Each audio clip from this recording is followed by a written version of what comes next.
Here at the British Army at Army Training Centre Purbright, we look to do a number of things with our recruits.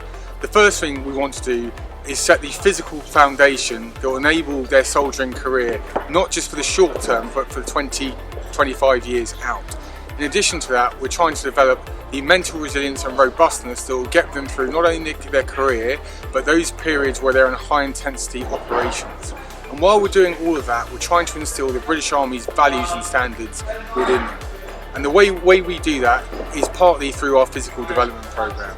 And what you can see behind me, the Indigo Gym, has enabled the British Army in the training space to take that to the next level.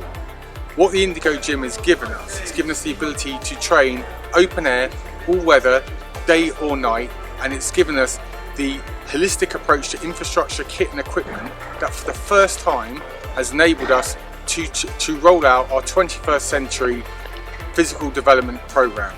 This enables the PTIs that you can see behind me to take a platoon of recruits through up to about 20 and teach and coach them through how to effectively squat using Olympic bars and bumper plates, how to effectively perform a deadlift, do a pull-up, climb a rope. And while this is great not only for physical development, it's also great for reducing musculoskeletal injuries in the future. So this has provided us an absolute step change with how we train our people. We opened the Indigo Gym last week, and we opened it conducting an event known as a CrossFit session known as the Murph. The Murph was a CrossFit session that was made in homage to Lieutenant Mike Murphy, who was a US Navy SEAL, killed on operations and posthumously awarded the Medal of Honor. That effort involved 20 members of our permanent staff, and it involved running 1 mile at best effort, coming back into the Indigo Gym, conducting 100 pull-ups, 200 press-ups, 300 squats, before running another mile, all wearing a 10 kilo weighted vest. This event was absolutely hideous and pushed us all to the absolute limit.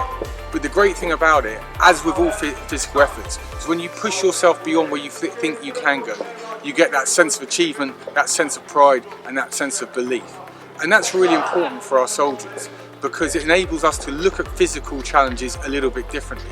When we get those positive endorphins pumping through our system, we don't see these challenges as threats to us, but we see them as opportunities.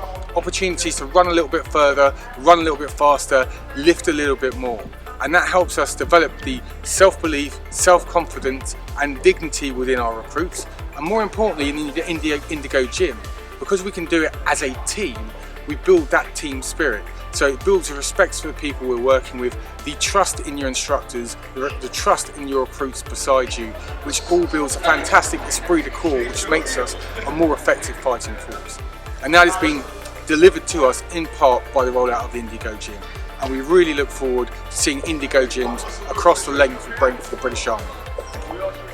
Okay, so with the performance sensors that we have here, and like the others that we have up and down the country, and the ones that we are getting put in other units, I honestly feel and believe that they are the way forward and the future of how training needs to be done, especially with recruits and in phase 1 and initial trade training. It allows us to teach the recruits and mentor them and coach them in the correct techniques using the correct equipment, which in turn will allow them to become the soldier athletes that we need them to be in the future. So when they are on operations, exercise or even doing regimental duties, they'll be able to do the correct movements without risk of injury.